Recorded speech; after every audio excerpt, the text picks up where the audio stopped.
सरला को अपने ससुराल आए अभी 1 हफ्ता ही हुआ था, लेकिन घर में उसने अपनी मर्जी चलानी शुरू कर दी थी। नहीं नहीं नहीं, ये वाला टीवी यहाँ नहीं रहेगा, इसे हटाओ और बड़ा वाला यहाँ रखो। लेकिन सरला, ये टीवी मेरे बाबूजी की निशानी है, इससे मेरे इमोशंस जुड़े हैं, 30 साल पुराना है ये। तो रुको, करती हूँ कुछ। सुनो, ये टीवी उठाकर सासू माँ के कमरे में रख दो।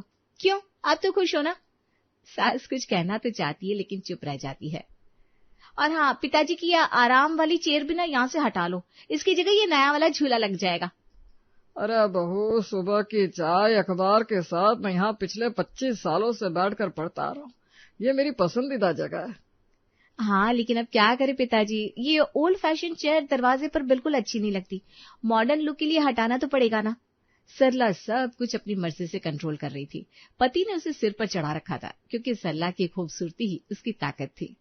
वाह सरला, तुमने घर को क्या से क्या बना दिया, बिल्कुल मैगजीन जैसा लग रहा है।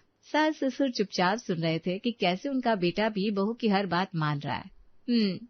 मेरी शादी तो बड़े ऊंचे घर में हो रही थी, डॉक्टर का बेटा था, विदेश में सेटल, लेकिन तुमने इतनी रिक्वेस्ट की कि मैंने कहा चलो तुम इससे शादी कर लेती हूँ। लेकिन हाँ, मैं रहने में कोई कॉम्प्रोमाइज नहीं कर सकती। अरे बिल्कुल नहीं, ये घर तुम्हारा है, चलेगी भी तुम्हारी। धीरे धीरे सरला ने घर की हर चीज अपने हिसाब से बदलनी शुरू कर दी।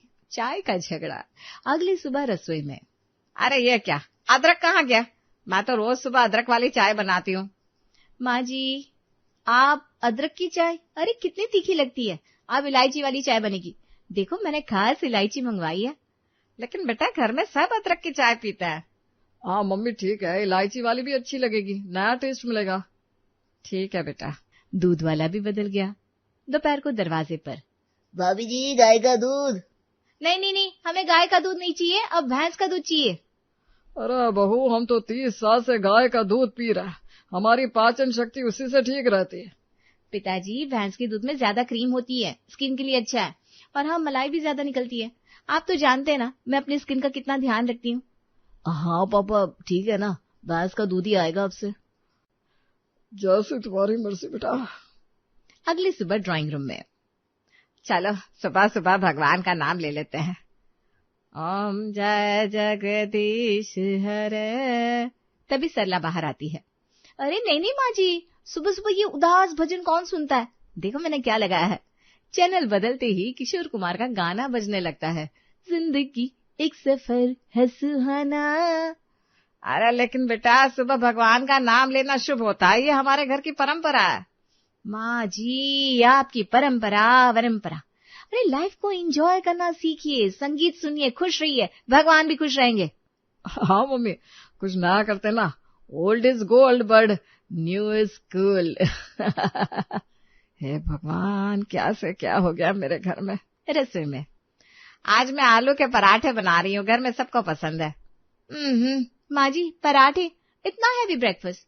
मैं तो सुबह सुबह से फ्रूट्स और ओट्स खाती हूँ, पेट के लिए अच्छा नहीं ना ये सब। लेकिन बेटा, घर के बाकी लोग। माँ जी, सबको हेल्दी खाना खाना चाहिए। देखिए पिताजी का कितना पेट निकल आया है, देवर जी का वजन भी बढ़ रहा है।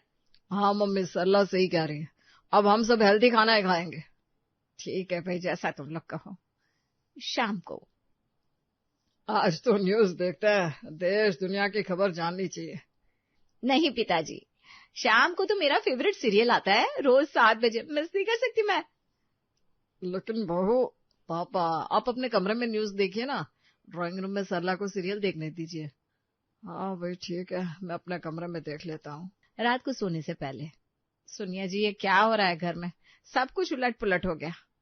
हाँ, पूरा घर ही बदल गया, हमारी तो कोई सुनता ही नहीं। बेटा भी बहू के इशारे पर नाच रहा है, उसकी खूबसूरती ने सबको अंधा कर दिया है। देखते हैं कब तक चलता है ये सब। अगले हफ्ते की बात है। अरे मुन्नी, आज का काम जल्दी खत्म कर लेना, शाम को मंदिर जाना है। जी भाभी जी, बस 10 मिनट में हो जाएगा। तभी सरला बाहर आती है। माँ जी, ये काम वाली कितनी गंदी लगती है, साड़ी भी फटी हुई, घर का इंप्रेशन खराब होता है। अरे बेटा, मुन्नी 10 साल से हमारे घर में काम कर रही है, बहुत ईमानदार है। माँ जी, आप ना, आजकल ट्रेन्ड मेड्स आती है, देखिए मैंने एजेंसी से नई लड़की बुलाई है, कल से वो आएगी यूनिफॉर्म में, प्रॉपर ट्रेन्ड। लेकिन सरला, मम्मी सरला सही कह रही है, अब घर भी तो मॉडर्न हो गया ना, नई काम वाली अच्छी लगेगी। ठीक है, जैसी तुम्हारी मर्जी, अगले दिन सुबह। आओ आओ, तुम नीलम हो ना? जी मैडम, एजेंसी ने भेजा है।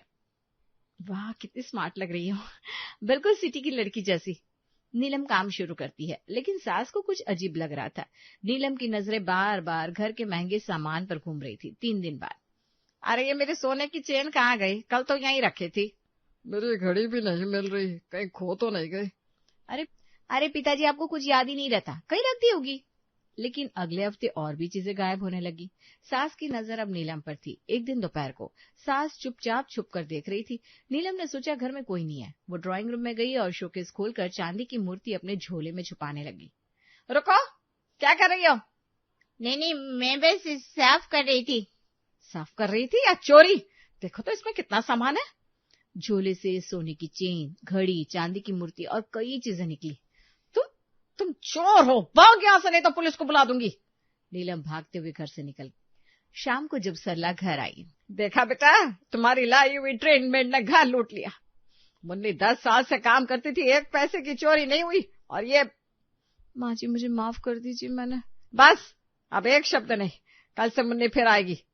पति भी चुप खड़ा था। उसे पहली बार एहसास हुआ कि पुराना और भरोसेमंद होना नया और चमकदार होने से बेहतर है। जो चीजें पुरानी है वो सिर्फ पुरानी नहीं होती, भरोसेमंद भी होती है। कुछ दिन बाद, पिताजी आपको किस डॉक्टर के पास जाना है? बेटा मैं तो पिछले 20 साल से डॉक्टर वर्मा के पास ही जाता हूँ। वो मेरी सारी हिस्ट्री जानते हैं ना, बीपी शुगर सब देखता है। अरे पिताजी, डॉक्टर वर्मा कितने बूढ़े हो गए और उनका क्लिनिक कितना गंदा है। देखिए, मैंने एक नए डॉक्टर की अपॉइंटमेंट ले ली है, डॉक्टर सिन्हा, सिटी हॉस्पिटल में। एसी क्लिनिक, सब मॉडर्न फैसिलिटी। लेकिन सरला, डॉक्टर वर्मा इन्हें अच्छे से जानते हैं, इनकी सारी दवाइयाँ, सारी बीमारी। माँ जी आप ना, अब जमाना बदल गया है, नए डॉक्टर के पास लेटेस्ट इक्विपमेंट्स होते हैं, बेहतर इलाज होगा। हाँ पापा, सरला सही कह रही है, नए डॉक्टर के पास चलते हैं। ठीक है, जैसी तुम्हारी मर्जी। 3 हफ्ते बाद, अरे छाती में दर्द हो रहा है, सांस भी फूल रही है। क्या हुआ? ऐसा तो कभी नहीं हुआ। आपकी दवाइयाँ तो ठीक से चल रही है ना? नए डॉक्टर ने सारी दवाइयाँ बदल दी। कहता है पुरानी दवाइयाँ आउटडेटेड है, लेकिन मुझे लग रहा है नई दवाइयाँ सूट नहीं कर रही। अगली सुबह, सुनो बेटा, तुम्हारे पिताजी की तबीयत ठीक नहीं है, रात भर छाती में दर्द रहा। अरे माँ जी, बुढ़ापे में ऐसा होता ही है, दवाई खा लीजिए ना। अरे लेकिन पहले ऐसा नहीं होता था, डॉक्टर वर्मा की दवाइयों से सब ठीक रहता था। अरे तो क्या करूं, अब फिर से पुराने डॉक्टर के पास जाना है क्या? 2 दिन बाद रात को ससुर को अचानक तेज दर्द उठा। एम्बुलेंस बुलानी पड़ी, हॉस्पिटल में भर्ती करना पड़ा। आपने इनकी दवाइयाँ क्यों बदल दी? इनकी पुरानी दवाइयाँ बिल्कुल सही थी, नई दवाइयों से रिएक्शन हो गया है। मैंने कहा था कि डॉक्टर वर्मा के पास ही जाते हैं। सरला चुप खड़ी थी। हॉस्पिटल से वापस आने के बाद, सरला तुमने क्या किया? काम वाली बदली, चीजें बदली, खाना बदला, अब डॉक्टर भी बदल दिया। तुम्हें किसी की परवाह है? माँ जी मैंने तो सिर्फ। बस, एक शब्द नहीं। सुनो मेरी बात, आज तुम हम बूढ़ों के साथ जो कर रही हो ना, हमारी जिंदगी से जो खिलवाड़ कर रही हो, एक दिन जरूर आएगा जब तुम्हारे साथ भी यही होगा। तुम्हारी बहू भी तुम्हारे साथ वैसा ही करेगी, तुम्हें भी ऐसा ही दर्द महसूस होगा, मेरा श्राप याद रखना। सास रोते हुए अपने कमरे में चली गई। सरला वहीं खड़ी रह गई। पति भी शर्मिंदा होकर चुप खड़ा था। ससुर अस्पताल से ठीक होकर आए, फिर से डॉक्टर वर्मा के पास जाने लगे, लेकिन सास का वो श्राप, वो शब्द सरला के कानों में गूंजते रहे। उस दिन सरला को थोड़ा एहसास हुआ, लेकिन सिर्फ थोड़ा। पूरा सबक तभी बाकी था, वो सबक जो 25 साल बाद आने वाला था। सरला उस दिन के बाद थोड़ी संभल गई। मुन्नी फिर काम पर आने लगी। घर में शांति लौट आई। समय तेजी से बीता। सरला के बाल अब सफेद होने लगे थे। उसका बेटा राज अब बड़ा हो गया था, शादी की उम्र हो गई थी। एक सुबह, सुनिए जी, राज की शादी के लिए एक बहुत अच्छी लड़की देखी है, निशा नाम है, बहुत सुंदर है, पढ़ी लिखी भी है। तो फिर जल्दी बात पक्की कर लेते हैं। शादी हो गई। निशा घर में आ गई। निशा सुंदर थी, बिल्कुल वैसी ही जैसी कभी सरला थी। राज उस पर पूरी तरह फिदा था। पहले ही हफ्ते, नहीं, ये सोफा यहाँ बिल्कुल सही नहीं लग रहा, इसे हटाओ और नया वाला मंगवाओ। लेकिन बेटा ये सोफा तो अभी 2 साल पहले ही लिया था। हाँ मम्मी जी, लेकिन कलर बहुत डल है, मॉडर्न घर में ब्राइट कलर्स होने चाहिए। सरला कुछ कहने वाली थी, तभी राज बोल पड़ा। हाँ मम्मी, निशा सही कह रही है, नया सोफा मंगवा लेते हैं, घर और भी अच्छा लगेगा। सरला को अचानक पुरानी यादें ताजा हो गई। उसे याद आया कि उसने भी तो ऐसा ही किया था, सास ससुर के टीवी और चेयर को हटवा दिया था। ये तो बिल्कुल वही बात है जो मैंने की थी। अगली सुबह रसोई में, निशा बेटा, घर में सब इलायची वाली चाय पीते हैं, मैं बना देती हूँ। नहीं नहीं मम्मी जी, इलायची वाली चाय कितनी तेज लगती है, मुझे बस ग्रीन टी पसंद है। अब देखो, राज को भी अब ग्रीन टी ही पसंद है ना? हाँ मम्मी, ग्रीन टी हेल्दी भी है, अब हम सब ग्रीन टी ही पियेंगे। लेकिन बेटा, मम्मी प्लीज निशा को एडजस्ट करने दो ना। सरला को फिर याद आया, उसने भी तो अपनी सास की अदरक वाली चाय बदलवा दी थी। आज वही हो रहा था उसके साथ। पति सरला के पास आए। देख रही हो, बिल्कुल वैसा ही हो रहा है जैसा तुमने किया था। हाँ, अब समझ में आ रहा है माँ जी को कैसा लगता होगा। शाम को सरला अपना पसंदीदा टीवी सीरियल देखने बैठी थी। तभी निशा आई। मम्मी जी, ये पुराने जमाने के सीरियल कौन देखता है? मेरा फेवरेट रियलिटी शो आ रहा है। लेकिन बेटा, मैं रोज इस वक्त ये देखती हूँ। मम्मी आप अपने कमरे में देखिए ना, निशा को ड्राइंग रूम में देखने दो। सरला उठकर अपने कमरे में चली गई। उसे अपने ससुर याद आए, जिन्हें उसने भी ऐसे ही कमरे में भेज दिया था।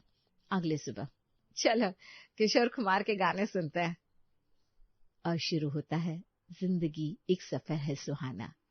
अरे मम्मी जी, सुबह सुबह ये बोरिंग पुराने गाने। देखिए मैं क्या लगाती हूँ। चैनल बदलते ही तेज संगीत बजने लगता है। लाइफ को एंजॉय करना चाहिए मम्मी जी। हाँ मम्मी, थोड़ा मॉडर्न बनो ना। सरला को अपनी सास की वो बात याद आई। हे भगवान, ये क्या हो गया मेरे घर में? आज वही शब्द सरला के मन में गूंज रहे थे। सरला रसोई में पराठे बना रही थी। मम्मी जी, इतना हैवी ब्रेकफास्ट, मैं तो बस स्मूदी बॉल लूंगी। और देखिए, राज का भी पेट निकल आया है। हाँ मम्मी, अब हेल्दी खाना चाहिए।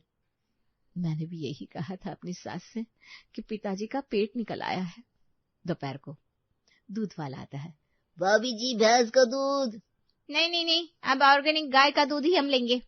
भैंस का दूध बहुत हैवी होता है। लेकिन बेटा, हम 25 साल से भैंस का दूध पी रहे हैं। मम्मी ऑर्गेनिक ज्यादा अच्छा है, निशा सही कह रही है। सरला को याद आया, उसने भी तो अपने ससुर का गाय का दूध बदलवा दिया था। आज कर्मा उसे वापस मिल रहा था। रात को कमरे में, सुनिए जी, अब समझ में आ रहा है कि मैंने अपने सास ससुर के साथ क्या किया था। हाँ, मुझे भी याद आ रहा है, हमने कितनी तकलीफ दी थी उन्हें। और सबसे बुरा यह है कि राज भी बिल्कुल वैसा ही कर रहा है जैसा मैंने तुम्हें करते देखा था। बीवी का अंधा साथ दे रहा है। यही तो लाइफ का साइकिल है सरला, जो हमने किया वही हमारे साथ हो रहा है। मैं कल ही निशा से बात करूंगी। नहीं, वो नहीं सुनेगी, उसे खुद समझना पड़ेगा जैसे तुम्हें समझना पड़ा। दूसरे कमरे में सरला के सास ससुर, जो कि अब दादा दादी थे, वो बात कर रहे थे। देख रहे हो, सरला के साथ वही हो रहा है जो उसने हमारे साथ किया था। हाँ, ये तो होना ही था, जीवन का नियम है। 25 साल पहले जो बोया था, आज उसकी फसल कट रही है। लेकिन मुझे ना सरला पर तरस आ रहा है। उसे अब पता चल रहा है कि हमें कैसा लगता था। देखते आगे क्या होता है। दोनों बुजुर्ग जानते थे कि अब सरला को वो सब सहना पड़ेगा जो उसने कभी अपने बड़ों के साथ किया था। समय का चक्र घूम चुका था और निशा तो सरला से भी 4 हाथ आगे थी। राज देखो ना, तुम्हारी मम्मी को तो कुछ भी मॉडर्न तरीके से करना नहीं आता। घर जैसे जैसे अपडेट हुआ है, मम्मी जी ही आउटडेटेड लग रही हैं। तो क्या करे जान, बताओ ना। क्या ऐसा नहीं हो सकता कि उन्हें कहीं और शिफ्ट कर दे, जैसे वृद्धाश्रम? वहाँ उनकी उम्र के लोग भी होंगे, उन्हें कंपनी भी मिलेगी। वृद्धाश्रम? हाँ, क्यों नहीं, बड़े बुजुर्ग वहीं रहते हैं, घर भी हल्का हो जाएगा। और सच को मुझे ना कांस्टेंट निगरानी में रहना अच्छा नहीं लगता। सरला के पति की तरह राज भी बीवी की बात पर हाँ में हाँ मिला देता है।